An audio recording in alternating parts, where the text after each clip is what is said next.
Bueno, vamos a ser un poco ingleses y a empezar en punto. Ya hemos dado los 5 minutos por si alguien se había retrasado y en primer lugar, desde Adaimo de Lina os queremos agradecer vuestra presencia. Ya sabíamos que el cantante tenía público. Es que no han enchufado los dos de allí detrás. A ver cómo. Es que hay allí 2 altavoces que hay que enchufarlos. A ver si viene Loli. Porque aquí nosotros no oímos muy bien. Andrés, mira a ver los 2 altavoces laterales si están enchufados. Ahora me oís bien. Venga, vale, a ver si fuera posible. Bueno, yo me imagino que José Ramón va a tardar 2 minutos en ponerse de pie, con lo cual, aunque esté muy atrás, por lo menos todo el mundo lo vais a poder ver. Quiero decir que os agradecemos profundamente el que vengáis a las charlas que organizamos. La presencia de tanta gente es lo que después nos da crédito para poder seguir trayendo a estas personas que saben de TDAH mucho más que todos nosotros juntos, y agradecerle de nuevo a la Fundación de Estudios Médicos, a la FEM, la colaboración que tiene con nosotros desde el principio, porque lo que es real que sin ella no es que no hubiéramos hecho no hubiéramos hecho ninguna de las conferencias que hasta ahora hemos desarrollado aquí en Molina. A José Ramón no lo tengo que presentar. Ya la otra vez que estuvo en Molina prometimos que volvería y increíblemente, bueno, pues ya está aquí. Esta tarde sí que vamos a hablar de un tema que nos preocupa a todos los padres que tenemos hijos con TDAH, que es la famosa adolescencia. Y cuando estuve hablando con José Ramón del tema me dijo, sí, vamos a hablar del tsunami. Me imagino que ya sabéis de lo que estamos hablando todos los que hemos tenido un hijo que ha pasado por la adolescencia. Yo desde mi experiencia os puedo decir que esto llega un día que se acaba. Lo que también os puedo decir es que se hace de largo. Se hace infinitamente largo, ¿vale? Bueno, pues yo no tengo ni media palabra más que decir. Vamos a dejar que José Ramón nos hable de él. Yo creo que nos va a aportar datos suficientes para poder manejarnos con nuestros hijos y nuestras hijas adolescentes, y a todos los adolescentes que hay aquí me imagino que le va a dar herramientas para eso, que las cosas sean un poco más suaves y un poco más tranquilas.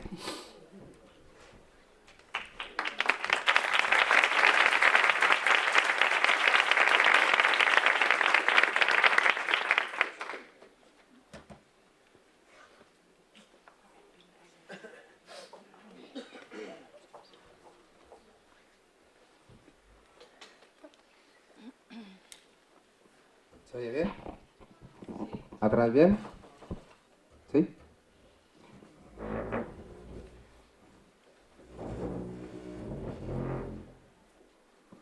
Bueno, yo encantado de venir a Murcia, me encanta. Como divino, bebo divino. El rato que vamos a estar, vamos a intentar, yo una vez estando tomando copas en un bar, estaba en el baño y había en la puerta escrito: no cuentes lo que has aprendido, o sea, no cuentes lo que te han enseñado, cuenta lo que has aprendido. Bueno, pues yo vengo a hablar aquí de las cosas que yo he aprendido después de 22 años, estaba trabajando con estos chavales y como a todos haber pasado también por el proceso adolescente, ¿no? La adolescencia es la etapa de la inmortalidad y la sabiduría. ¿Son inmortales? Sí, todos hemos pasado por ahí, es decir, son inmortales porque en esa etapa pues uno no hace previsiones de consecuencias, no piensa que puede tener un cáncer, darse una leche en coche o pasarle algo, claro. Y son sabios. El adolescente sabe más que todos vosotros. Bien, entonces vamos a intentar ver desde el punto de vista neurobiológico qué es esto de la adolescencia y cómo casa, porque muchas veces los papás me decís, oye, José Chu, ¿cómo distingo yo lo que es propio del TDAH y lo que es adolescencia? Y digo, tú eres un cachondo. Es decir, estos niños son adolescentes con TDAH. No se puede disociar, ¿entendéis? Esto que muchas veces buscáis los padres de, oye, diferénciame lo que es TDAH para saber si le tengo que castigar, no castigar, si en esto tengo que intervenir, y lo que era adolescencia. Eso es imposible. Son niños TDAH en la fase adolescente. Entonces, ¿qué define esta fase adolescente desde el punto de vista neurológico? Pues mirar, el 95% del cerebro se termina de constituir cuando tenemos 6 años. El 95% del cerebro. El 5% del cerebro termina su constitución cuando somos adolescentes y primera juventud. Pero la mala suerte del asunto es que ese 5% del cerebro que termina su constitución en la etapa adolescente, primera juventud, es el lóbulo frontal. Y dentro del lóbulo frontal es la corteza prefrontal, es decir, el área que las personas que tenemos TDAH tenemos afectada. Entonces, implica que todas las personas que están en la etapa adolescente tienen un buen terremoto en el lóbulo frontal, pero las personas que somos hiperactivos tenemos este terremoto en peores condiciones. En peores condiciones por diferentes razones, ¿no? Por nuestra patología, por nuestro retraso funcional en esta región y luego porque tenemos unas experiencias vitales que nos llevan a la adolescencia en situaciones de más factor de riesgo. Bien, ¿qué define un adolescente? Pues mira, lo que define un adolescente es que es un momento de la vida donde queremos independizarnos de nuestros padres. ¿Independizarnos en qué sentido? Es decir, la etapa adolescente es cuando entramos en lo que llamamos la etapa del desarrollo del pensamiento formal, es el pensamiento crítico. Niños por debajo de 12 años, pensar que yo estoy hablando en estándares, no sería tan exacto, estamos hablando de horquillas. Pero los chavales por debajo de 12 años no tienen pensamiento crítico. ¿Esto qué implica? Que cuando tú escuchas a un chaval que le preguntan por la calle, ¿tú qué opinas de Rajoy? Lo que diga ese niño menor de 12 años es lo que escucha a su padre y a su madre en la cocina. ¿Sobre Rajoy? Y este ejemplo siempre lo pongo, voy a poner un ejemplo feo que nadie se sienta aludido, ¿no? Pero pensemos en una familia divorciada, en un estilo clásico del divorcio, ¿no? Donde el papá pues tiene al chaval pues cada 15 días, el fin de semana, o se lo lleva de vacaciones. Y cuando ese papá se lleva al chaval de vacaciones, pues o está en el fin de semana, pues claro, lo que hacen no es hacer deberes, las normas están más flexibilizadas, o están por ahí de cachondeo y tal. Claro, papá es la releche. Y mamá pues se dedica a los deberes, a poner normas, a establecer los límites, es decir, mamá mola menos. Bien, cuando ese chaval escucha a la madre hablar por teléfono con la abuela y dice que el padre, insisto, que nadie me malinterprete ni me lo toma mal, estoy utilizando un cliché. Entonces, cuando esa mamá está hablando con la abuela por teléfono, está diciendo este cretino no me pasa la pensión y no le estoy pudiendo pagar los brackets y no sé qué, no sé cuántos, el niño no tiene pensamiento crítico. Esto implica que su padre sigue siendo estupendo. ¿Qué es lo que pasa cuando debutamos en el pensamiento crítico a partir de los 12 años? Pensamos por nosotros mismos, empezamos a tomar conciencia de las cosas por nosotros mismos. Con lo cual, ¿qué es lo que va a pasar? Que ese niño no solamente va a empezar a proyectar el futuro, sino que va a empezar a revisar con pensamiento crítico el pasado. Y donde va a Paraguay porque me compraba las botas de fútbol o íbamos a no sé qué, cuando yo ya tengo sentido crítico y veo que lo relevante y lo importante era que le pasara la pensión a mamá para pagarme los brackets, entonces papá ya no mola tanto. ¿Entendéis lo que es el pensamiento crítico? Y es una etapa complicada. ¿La recordáis cuando debutasteis en el pensamiento crítico? Que papá y mamá ya no son Superman, ya no molan tanto. Sí, y es un momento crítico, ¿por qué? Porque claro, si yo tengo un niño de 8 años que suspende 7 asignaturas en la primera evaluación, ¿creéis que en las vacaciones de Navidad, si nadie habla de los estudios y de los suspensos, ese niño tiene alguna preocupación? Le importa un carajo. No tiene pensamiento crítico, es decir, no proyecta hacia el futuro. No dimensiona la consecuencia hacia el futuro. Pero ¿qué pasa si un chaval debuta ya en pensamiento crítico y está en segundo o tercero de la ESO y catea? Empieza a proyectar la posibilidad de repetir, de perder a los colegas, el agobio. Entonces es una etapa más sensible porque al tener pensamiento crítico empezamos a tener ansiedad y estrés. Porque ¿qué es la ansiedad? Cuando mi pensamiento proyecta a futuro situaciones que me desbordan, que me superan, que son escenarios turbulentos y soy consciente de ellos. Si yo no tengo pensamiento crítico, pues a no ser que vivas en una familia desestructurada, donde la realidad inmediata te genere mucho estrés, los niños por debajo de 12 años, si viven en un entorno normal, no proyectan a futuro las cosas, no tienen ansiedad, estrés. ¿Más o menos entendemos el concepto del pensamiento crítico? Bien, cuando tenemos pensamiento crítico se produce otro fenómeno muy curioso que es que yo ya quiero ser yo. El sentido de identidad.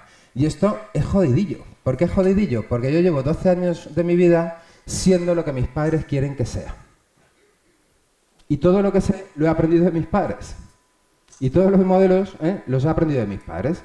Y de repente llega un momento de que yo no quiero ser como papá. ¿Y entonces qué pasa cuando yo quiero ser yo? el péndulo de Foucault. Para yo ser yo, tengo que renunciar a papá. Es decir, si papá lleva piercing, yo no llevo piercing. Porque no mola, porque yo no quiero ser como papá, yo quiero ser yo. Y esta parte, ¿no?, del sentido de la identidad, de que los chavales quieran ser ellos mismos, también es muy conflictivo. ¿Porque tienen experiencia? Claro, yo cuando hablo con los chavales digo, mira, la vida es como un juego de la PlayStation. Es decir, tus padres están en la pantalla 45 y te están viendo a ti jugar en la pantalla 17. Dicen, la madre que le parió, como juegue como en la pantalla 17, la pantalla 35, no pasa de pantalla. Claro, yo les digo, oye, tú estás viendo a un chaval de 6 años jugar un videojuego que tú conoces, y le estás viendo jugar las primeras pantallas y le ves qué decisiones está tomando, cómo está jugando, cuáles son sus estrategias, sus habilidades, y tú que conoces el juego dices, este tío no pasa de pantalla ni de coña. Pues esto es lo mismo que le pasa a los padres, que os ven jugar en la pantalla 17, ellos ya conocen la pantalla 17 y la 18 y tal, dicen, madre mía, así no pasan de pantalla. Bueno, y luego otra peculiaridad de la adolescencia que también es potente, aparte de este sentido, ¿no?, de la identidad, de que quieren ser ellos mismos, es una etapa donde los padres dejáis de tener influencia. Ya no sois ascendentes, las familias son los colegas. Sí, las familias son los colegas, ¿por qué? Porque donde antes tú como padre, como madre, eras la referencia, el modelo, ahora a ti ya no te quieren como modelo para nada, no molas. El modelo son sus colegas, sus amigos, referentes más cercanos. Y entonces es un momento complicado porque yo siempre os digo cariñosamente, los niveles de influencia y ascendencia de los papás con los niños hasta los 12, bien. Así que hacer las cosas hasta los 12, bien. De los 13, 14, 15, 16, 17, 18, 19, 20, 21, 22, 24, 25, 26, si son TDAHs, las familias son los colegas. Y entonces, claro, aquí empezamos a tener factores de riesgo, ¿no? Porque depende de los colegas. Si tengo grupos de referencia con un ascendente sanete, majete y tal, estupendo. Ahora, como esté en grupos de perlas, pues esas son las referencias. Hacia ahí está haciendo mi modelo, lo que me apetece parecerme, con lo que me siento identificado. Luego os aseguro que lo recuperáis. Esto de cómo me acuerdo y cómo entiendo ahora a mi padre. ¿Esto os ha pasado? Lo de joder, cómo entiendo ahora a mi padre cuando me decía, cuando tengas mi edad, pues eso también les va a ocurrir a ellos. ¿Vale? Bien, otra de las cosas que es relativa e importante en los chavales adolescentes es que quieren tomar sus propias decisiones. Porque cuando yo empiezo a tener sentido de la identidad, implica que tengo la necesidad de decidir por mí mismo. ¿Qué es lo que pasa? Que claro, quieren decidir por sí mismos con la experiencia en la PlayStation de las 17 primeras pantallas. Es decir, con poco nivel de experiencia. Ahora, esto es una situación crítica. ¿Por qué? Porque cuando yo quiero decidir por mí mismo, pero no tengo experiencia, es el momento donde hay que negociar. Y los papás tenéis muchas dificultades para negociar. Entonces, si yo negocio sistemáticamente y siempre pierdo en las negociaciones, cuando las negociaciones se pierden sistemáticamente, lo siguiente que hay es una declaración de guerra. Esto pensarlo a nivel social, es decir, si dos países están negociando y no se llega a un acuerdo en la negociación, lo siguiente es la guerra. Entonces, aquí también tenemos que tener en cuenta que lo que no se puede es, con la etapa adolescente, donde hay que negociar, que los niños pierdan sistemáticamente las negociaciones. Porque entonces dejan de querer negociar y van directamente a la guerra. Hay que saber negociar. Esta es otra pauta. Vale. ¿Por qué es un tsunami para los chavales con TDAH? Bueno, la adolescencia, como os digo, es una tormenta de verano para todo el mundo. Es una tormenta estacional. En algunos casos puede ser un tifón. Pero en la población TDAH puede llegar a ser un tsunami. Es decir, lo puede arrasar todo. Y aquí lo importante es sobrevivir al tsunami. Si yo sobrevivo al tsunami y el barco se mantiene en pie, el tsunami antes o después va a acabar. Y tengo la nave en condiciones para seguir la travesía. Como yo no sobrevivo al tsunami y el barco se hunda, da igual que el tsunami, que es estacional, se acabe, porque el barco ya no va a estar. Y esto es lo que tenemos que conseguir con estos chavales, es decir, sobrevivir al tsunami. Y que el barco sobreviva de forma sana al tsunami. Bien, población TDAH. ¿Tienen éxito escolar? Bueno, vamos a ver, la vida infantil, una cosa que sabemos que la vida en infancia tiene 3 grandes ejes y estos ejes además están interconectados entre sí hacia adentro. Relaciones sociales, familia, escuela. Vamos a pensar en la mayoría de los chavales TDAH, no todos, pero la mayoría de los chavales TDAH, las relaciones sociales pueden estar afectadas. Por su impulsividad, por sus problemas comportamentales, por diferentes razones. Fracaso escolar altamente frecuente. Deterioro de la relación familiar muy frecuente debido a sus conductas, a su falta de autonomía, a que hay que estar todo el rato detrás, y a los fracasos escolares. Claro, los 3 grandes ejes del desarrollo en la infancia, en los niños TDAH, están tocados. Bien, ¿cuántos chavales TDAH tenemos que no han sido invitados a un solo cumpleaños a lo largo de su etapa infantil? Tela marinera.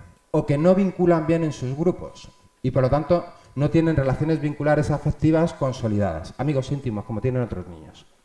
Claro, llego a la adolescencia y el grupo que me acoge es el grupo de los perlas. Es el grupo de los tíos que funcionan como yo. ¿Qué son los perlas? Pregunta, ¿no?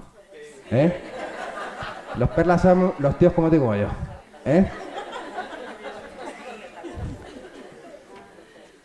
Sí, claro. ¿Qué quiere decir con esto? Que si estamos en la fase donde los amigos son la familia, y yo vengo de una trayectoria vital, donde no he tenido relaciones vinculares bien consolidadas, cuando llego a la etapa de adolescencia, la pertenencia a la tribu es importantísima. En la etapa de adolescencia está el sentido de la pertenencia a la tribu, al grupo. Y desarrollamos la personalidad inicialmente no de forma individual, sino asociada a la tribu. Si estoy en la tribu de los góticos, llevan la misma ropa, escuchan la misma música, tienen los mismos estilos de ocio. Si estoy en la tribu de los emo, muchos padres dirán, ¿qué coño es esto? Los góticos, los emo, Si los emo van de románticos, el suicidio, son lánguidos, no toman el sol. Los góticos les va el rollo vampiros, ir de negro, tal. Bueno, tenéis los grupos sociales que los tenéis más o menos identificados. ¿Comparten la ropa y los estilos de ropa? Aunque Zara ya globalice el tema. ¿Comparten la música y los intereses musicales? ¿Comparten los ídolos? ¿Comparten los estilos de ocio? Sí, esta es la pertenencia a la tribu. Entonces, claro, estos chavales, cuando llegan a la etapa adolescente, tienen que ser pertenecientes a la tribu. ¿A qué tribu van a ser pertenecientes? ¿A los niños responsables que estudian, que están motivados porque tienen un proyecto vital relacionado con los estudios?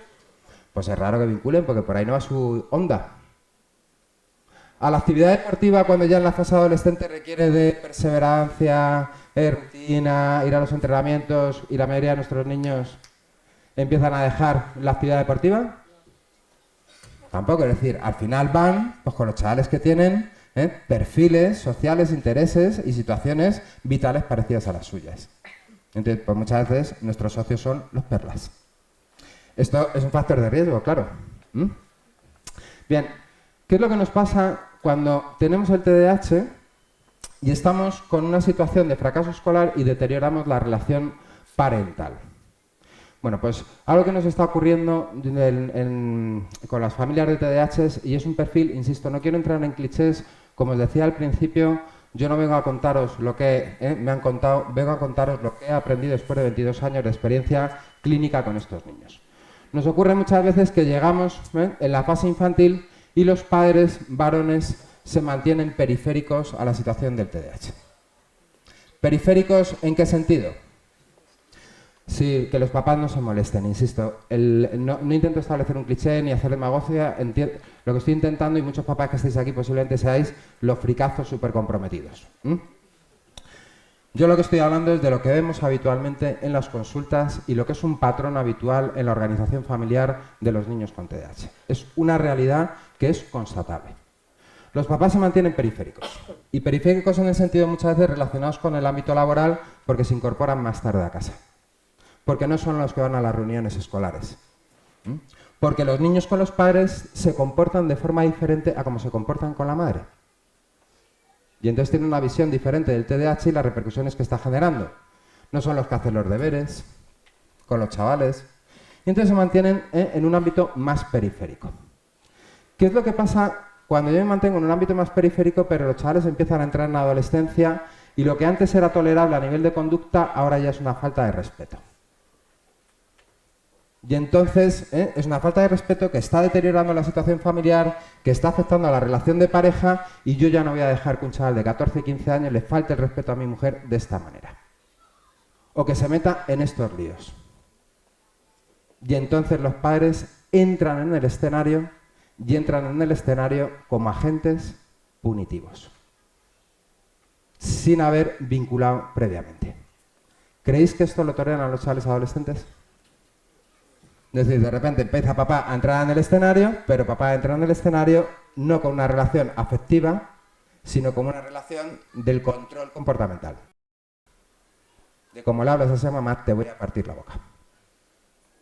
Bien, y esto hay que tenerlo, tener mucho cuidado con esto. ¿Por qué? Porque si yo tengo un varón, ¿cuál creéis que es el modelo de referencia del varón?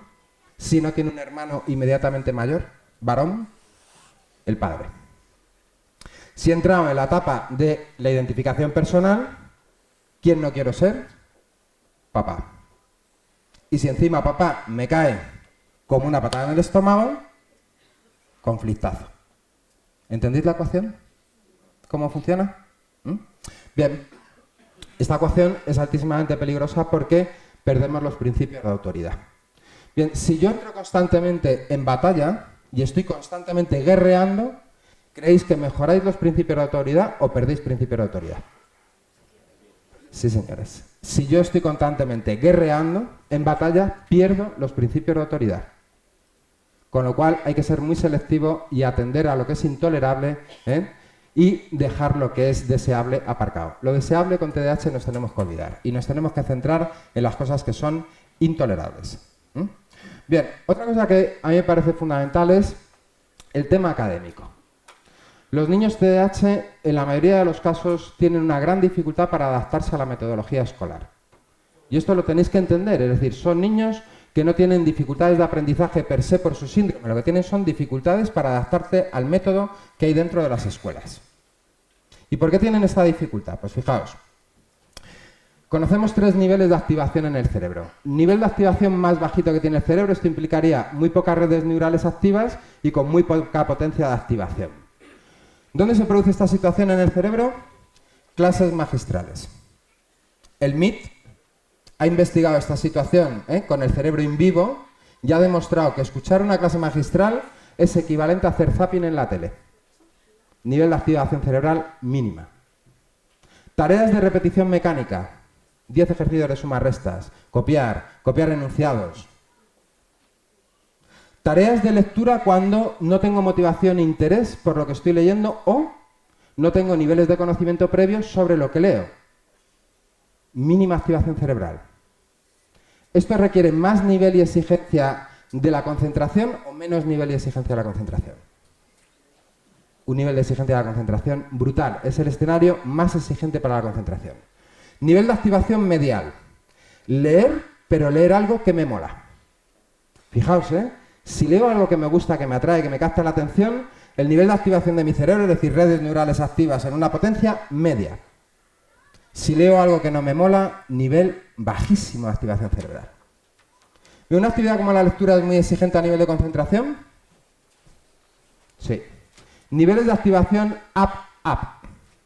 Actividad física deportiva aeróbica. Hacer el bestia, estar jugando un partido de fútbol. Situaciones de curiosidad. Y tengo a mi TDAH que no es capaz de centrarse ni 5 minutos, me lo llevo a un espectáculo de magia y le tengo 1 hora clavado. Situaciones relativas a tu supervivencia, niveles de activación up, todo el cerebro a tope. Si estáis en el Titanic hundiéndote, ponte detrás del TDAH. Y tú síguele. Haz lo que hagas.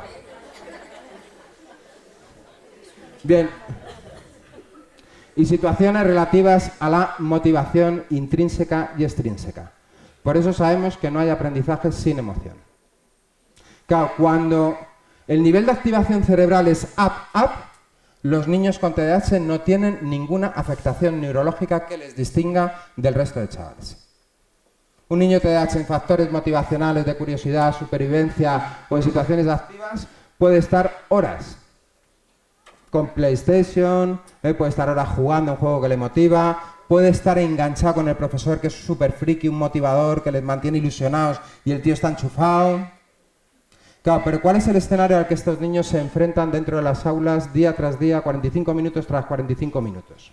Sentados, nada de activación física, cerebro down, clases magistrales, el 55% de su tiempo en un aula los profesores hablando, down, tareas de repetición mecánica, down, lectura de contenidos que ni les interesan ni les van, ni están relacionados con sus intereses, down. Es decir, situaciones metodológicas de altísima exigencia para la función ejecutiva. Control inhibitorio, memoria a corto plazo, concentración, etc. Claro, ¿por qué digo esto? Porque están abocados en el sistema a tener grandes dificultades de aprendizaje y, por lo tanto, son niños de mayor factor de riesgo para el fracaso escolar. Si yo llego con fracaso escolar a la secundaria, fijaos, el TDAH, ¿qué tal te ha salido el examen? Puta madre. Contestaba todo. ¡Buah! Así mogollón, papá. Devolución de la nota, cate. Pero no te había salido de puta madre, Sí, pero ese niño lo que no es consciente, porque tiene una afectación ejecutiva, es que un enunciado que tenía dos partes, ha contestado la primera parte y después de un minuto de contestar se le ha olvidado que había una segunda parte. Porque cuando termina de contestar la primera parte y su cerebro le dice por el siguiente, no le dice, tío, te queda la mitad. Claro, ese chaval no se da cuenta que por su impulsividad, cuando estaba leyendo un enunciado y según iba leyendo el enunciado, como en todos los cerebros, empiezo a recordar y a evocar cosas que me suenan, que es parecido a lo que en otro cerebro es un recuerdo de que algo me suena y tal, pero automáticamente sí, pero tío, léelo bien, revísalo y piensa lo que vas a hacer. En los cerebros de nuestros niños ya me lo sé. Y entonces ha contestado algo que no tiene nada que ver con lo que le han preguntado. Y el niño no toma conciencia de que el examen le ha salido mal. Vuelta a llegar a casa, ¿qué tal el examen? Estaba chupado. Otra vez cate. ¿Qué es lo que pasa cuando esto se sistematiza y empezamos a debutar en el pensamiento crítico? Que se produce un fenómeno que se llama indefensión aprendida. La indefensión aprendida, señores, es que si yo pusiera a este grupo de la derecha y os hiciera una tarea que vamos a hacer todos conjunto, os doy letras a todos y con las letras la tarea es construir palabras. Lo que no sabe el grupo de la izquierda es que las letras que le doy es imposible construir ninguna palabra en castellano con las letras que le doy. Ellos no lo saben. Os pongo la tarea y digo, cuando terminéis, levantar la mano. 10 segundos, grupo A, todos con la mano levantada. Grupo B, todos rayados. Repito la tarea. 10 segundos, grupo A, todos la mano levantada. Grupo B, mosqueados. Bueno, si esto lo repito sistemáticamente, el grupo B, antes o después, deja de intentar resolver la tarea. Indefensión aprendida, anticipación del fracaso. Estos chavales, al final, acaban con anticipación del fracaso, en un momento tremendamente crítico que es la secundaria, el debut de su pensamiento crítico.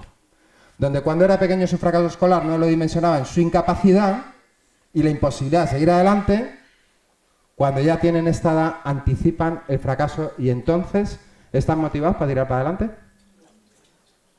Bueno, ¿cuántas personas conocéis? ¿Cuántos adultos responsables, serios, sin afectación ejecutiva conocéis que haciendo altos niveles de esfuerzo, no obteniendo recompensa por el esfuerzo y recibiendo altísimos niveles de penalización por no obtener resultado, y además no se les valoriza el esfuerzo porque solo se les penaliza el resultado? Altos niveles de esfuerzo, no recompensa por el esfuerzo, bajos niveles de resultado y penalización por los resultados. ¿Cuántos conocéis que serían perseverantes? ¿Conocéis a algún adulto que sería perseverante en este escenario? No, señores. Ningún adulto podría ser perseverante en este escenario.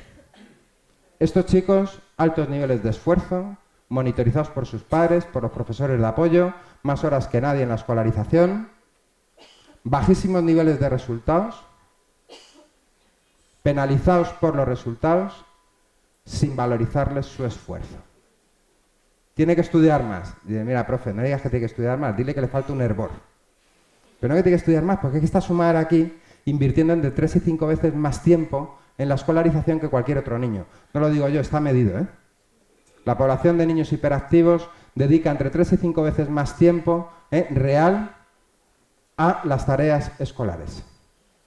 Los niveles de resultado muy por debajo de su capacidad intelectual y del tiempo invertido. El reconocimiento de su esfuerzo es mínimo por parte del profesorado y por parte de los padres, y tanto el profesorado con las notas y los padres con los resultados de las notas penalizamos. Oye, cuando yo ya tengo pensamiento crítico, os vais a cagar. Os vais a cagar. Porque yo no valgo para estudiar. Y ya me he encargado yo de generar esta mentalidad. Es que ¿cómo vas a probar tu segundo de la ESO como funcionas en sexto de primaria? Si tú anticipas el fracaso. Enhorabuena. Se ha acoplado, ¿no? ¿Por? ¿Se ha acoplado? ¿Ahora? Uy, qué tela, que se habla así. ¿Ahora mejor? ¿Soy atrás? ¿Sí? Bien. Con lo cual... ¿No? ¿Cojo el otro? Hola, hola. A ver si aguanta. ¿Ahora aguanta? Que si pasa así, guay. Si no, cojo el otro, ¿eh? Bien. Si un niño tiene fracaso escolar, ¿tiene mayor nivel de estrés o menor nivel de estrés? La construcción de su autoestima en el sistema español tiene altos niveles de relación con el resultado académico. Sí, por desgracia, por cómo afrontamos los adultos la situación del éxito o del fracaso escolar. ¿Cuándo construimos la personalidad los seres humanos? ¿Sabéis en qué etapa? En el debut de pensamiento crítico. La personalidad de los seres humanos la hacemos entre los 12, 18, 19, 20 años. Yo siempre os digo de broma, no conozco ni un adulto que tenga 70 años que haya superado su adolescencia. Sí, señores, los complejos básicos, los miedos básicos, los creáis en la adolescencia y los mantenéis hasta la vida adulta. Podréis convivir mejor o peor con ellos, pero los mantenéis hasta la vida adulta. Entonces esto hay que mimarlo mucho con los chavales. Bien, ¿por qué os digo esto? Porque mirad, desde el punto de vista estratégico, cuando nos estáis llegando, en el decir, Joséchu, ¿cómo le motivo para estudiar? Digo, cambia el sistema educativo, si no te he jodido. Claro, cambia el sistema educativo. Modifica el cerebro. Es muy difícil, de verdad, cuando hacéis estas preguntas de cómo motiva a mi chaval para estudiar. Digo, mira, es que es difícil, motivarle para aprender a montar en bici cuando tiene una patología motórica, cuando lo único que hace es caerse, hacerse unas heridas que te cagas y encima le echo la bronca porque no aprende y encima no termina de aprender, pues es muy difícil motivarle para aprender a montar en bici, Yo puedo motivar a un chaval para aprender a montar en bici porque cuando hace ensayo-error y se cae y se hace una herida, cada vez lo hace mejor y al final acaba aprendiendo y acaba disfrutando de aprender a montar en bici. Pero si no es muy complicado. ¿Y por qué os digo esto? Porque desvalorizamos cosas en los niños que debiéramos potenciar. Por ejemplo, si yo tengo un chaval que está fracasando escolarmente, en etapa adolescente, pero sin embargo es un fricazo y está como loco con YouTube y quiere ser youtuber, ¿qué es lo que hago? Le castigo con que a tomar por saco el internet y el YouTube, porque tienes que estudiar. Dice, fantástico, es decir, su único factor de motivación, utilizo este factor de motivación para penalizarle. La pasión del chaval es el fútbol. Está fracasando escolarmente, entonces le castigo sin ir al entrenamiento de fútbol y le amenazo con quitarle de fútbol porque necesita más tiempo para estudiar. Sí, fantástico. ¿De verdad creéis que esa estrategia va a mejorar su nivel de motivación para los estudios? No, le va a quemar. Vais a entrar en batalla, en guerra total. Bueno, señores, lo que sabemos hoy en día, y no lo digo yo, lo están diciendo los grandes gurús de la sociología y los grandes pensadores del momento actual. Dentro de 50 años, el 70% de los empleos que conocéis no existen. No existen. Y no sabemos cuáles van a ser los empleos nuevos. ¿Quiénes de los que estáis aquí pensaríais que ser youtuber es una profesión de futuro? Por la mayoría de los que estáis aquí, que superáis los 50 años, lo mismo no sabéis ni de lo que estoy hablando.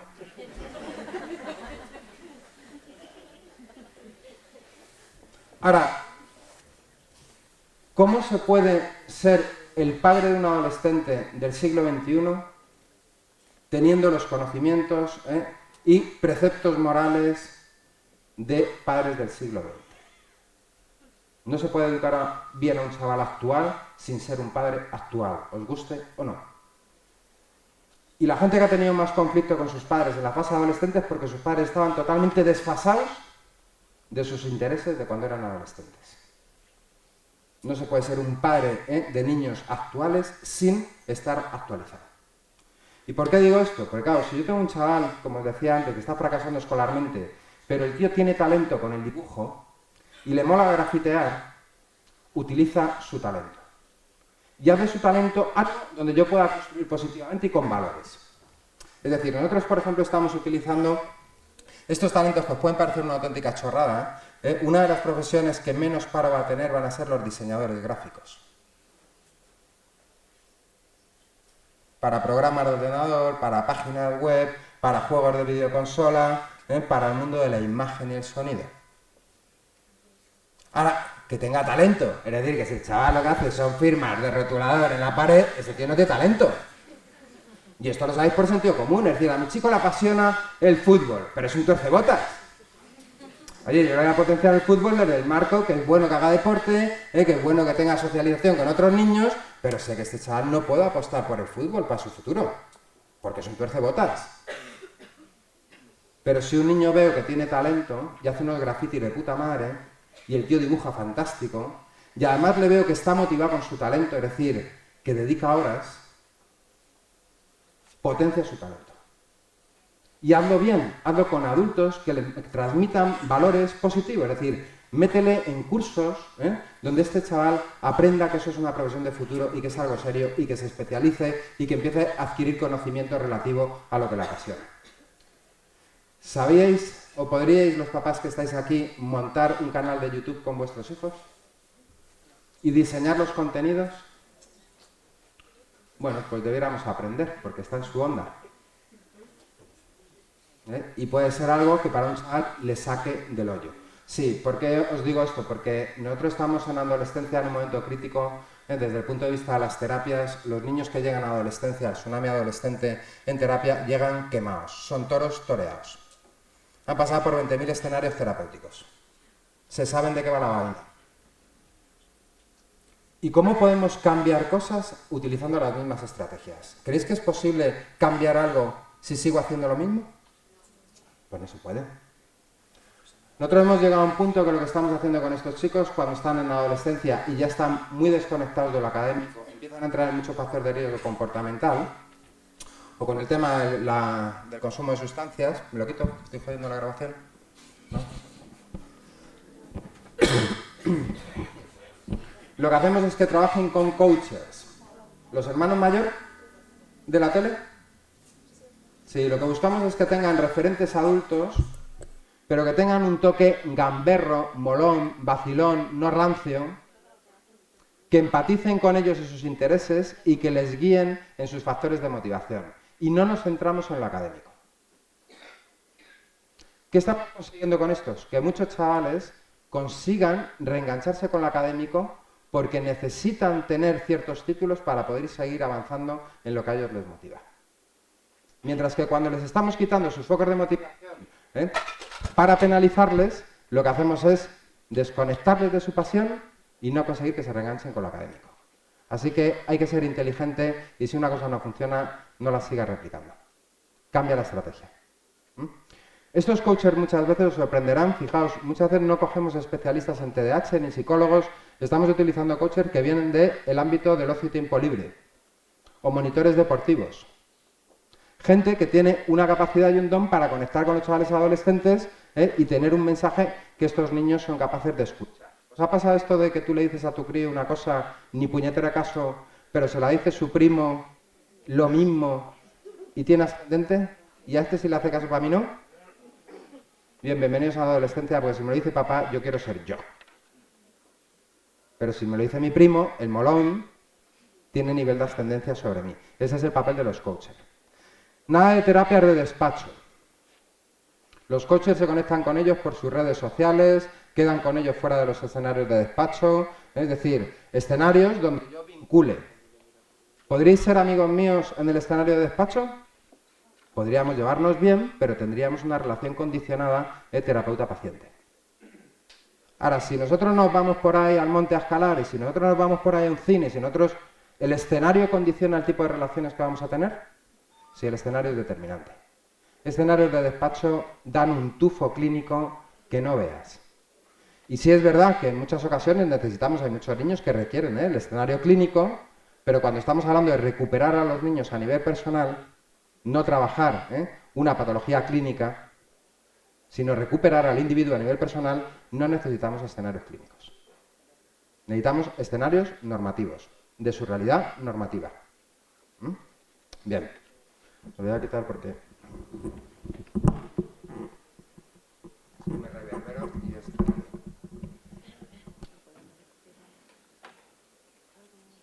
¿Y mejor? Ah, los móviles. Puede ser. Bien. ¿Se oye atrás bien con este? Me apoyo aquí en la barba. Vale. Por eso os decía que es importante de verdad cuando un niño está con niveles de fracaso escolar, yo no le dejaría, porque tenemos que cultivar también con ellos el tema de la responsabilidad de las rutinas, pero no pondría el foco en esa situación. Pondría el foco en intentar potenciar aquellas cosas que a él le motivan, que creo que pueden tener sentido y que me permiten un marco donde le estoy aportando valores igual. Fíjate, nosotros nos pusimos en contacto con una empresa catalana que se ha desplazado también a Madrid, que son tíos que venían del ámbito del graffiti, y están haciendo cosas con los chavales relacionadas con eso, con el diseño gráfico. ¿Creéis que les mola? Sí. Son gente joven, son gente que está en la onda, que tiene un lenguaje que es cercano a ellos y les están enseñando que eso es una profesión seria. Y que requiere de disciplina, y que requiere de conocimiento, y que tienen que aprender herramientas técnicas.